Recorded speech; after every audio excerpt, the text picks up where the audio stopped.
Welcome back. Last week, we looked at some aspects of the mathematical miracles of the Quran. This week, we explore the miraculous alignment of the chapter and verse numbers of the Quran. With me to explain this is Dr. Shabir Ally.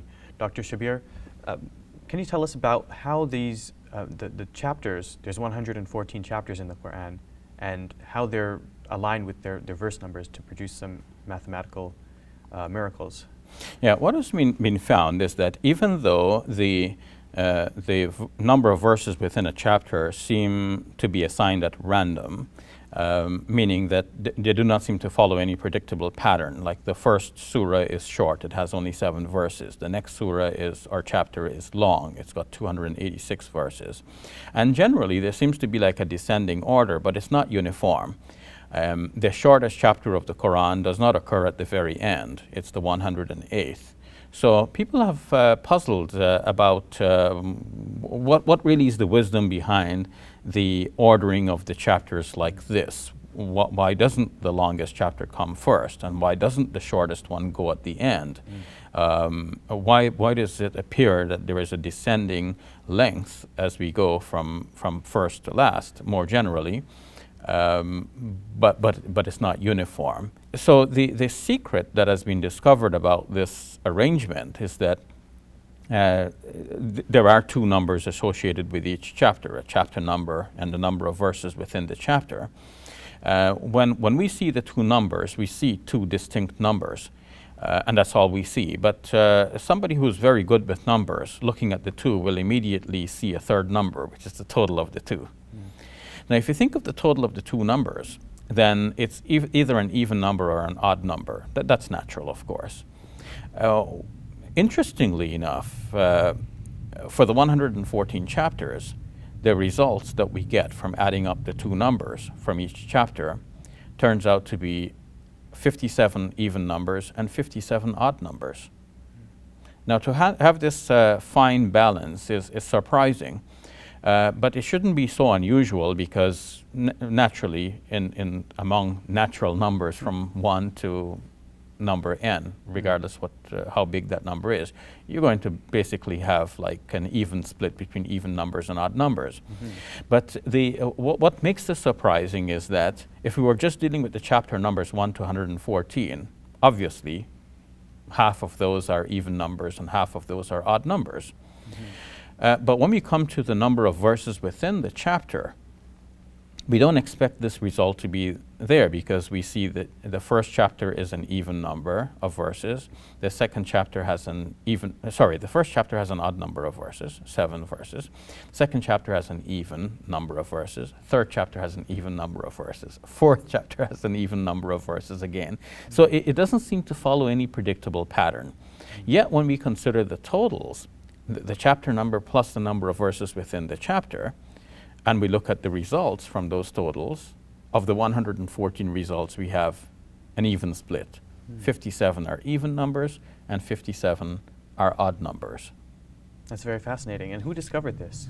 Well, a certain writer by the name of Abdullah Julhoum, he wrote in Arabic, and a copy of his Arabic book was sent to me from the Noon Center for Quranic Studies. And the Noon Center for Quranic Studies in Palestine has also commented about this and explained the results in English. And that explanation is found in a document that's printable from their website.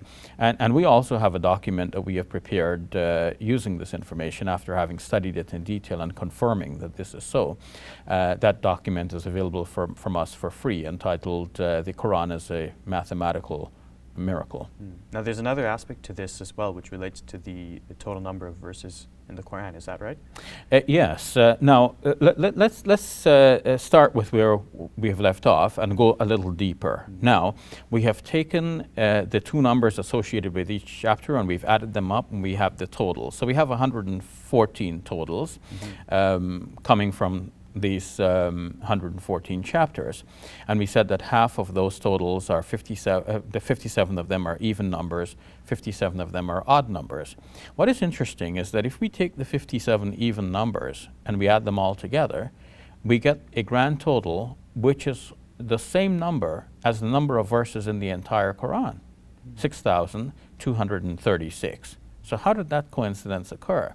And on the other hand, if we take the 57 odd numbers and we add them up, we get the total of all of the chapter numbers of the entire Quran.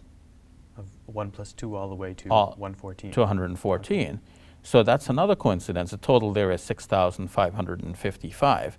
So how do we get this elegant result that from 57 chapters, we get the total, that is the total number of verses of the entire Quran, and from 57 other chapters, we get the total, which is the total of all of the chapter numbers of the entire Quran.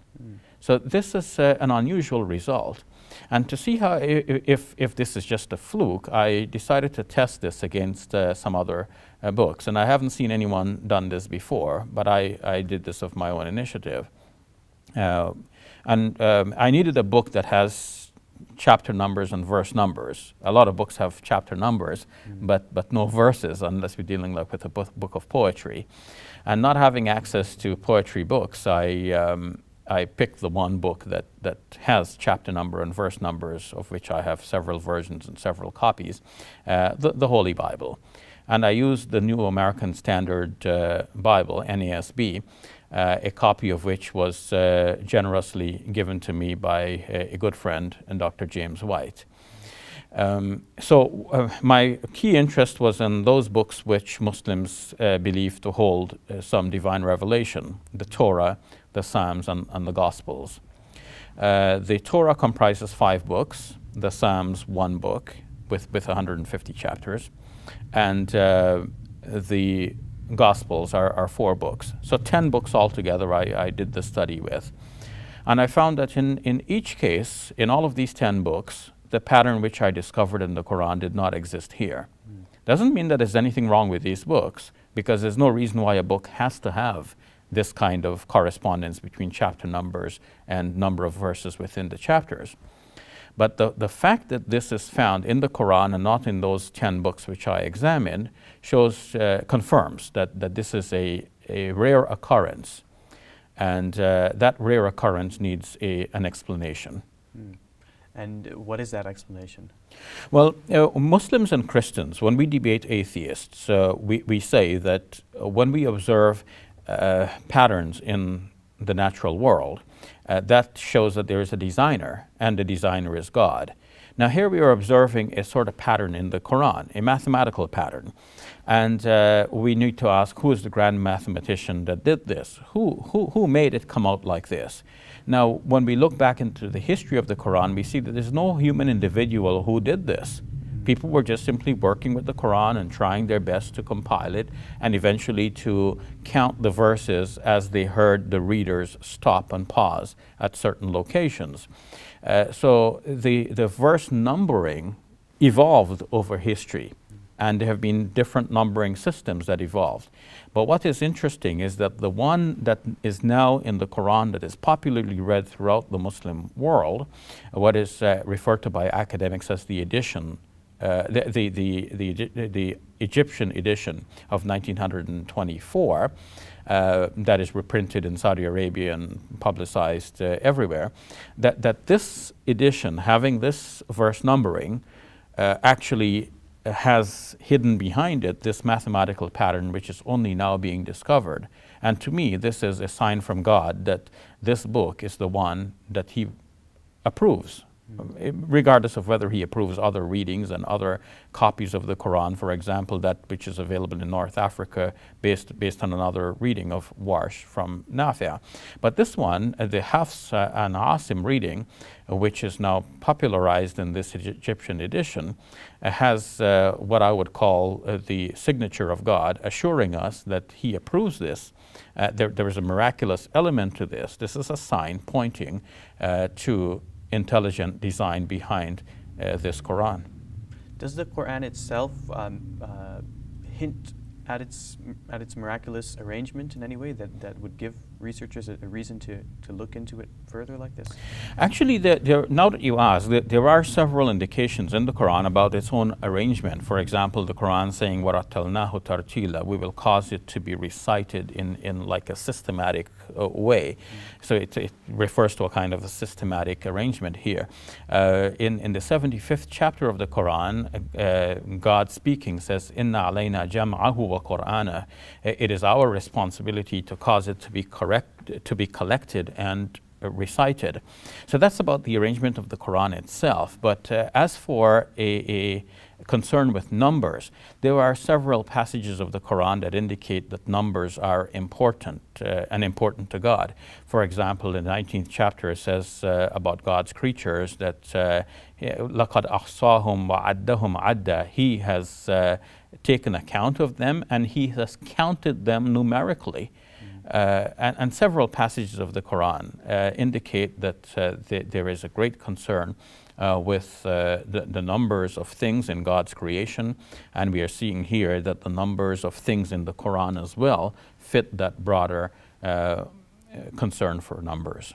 That's extremely fascinating, and hopefully next week we'll take a look at another aspect of the mathematical miracle of the Quran. Thank you for that. You're welcome.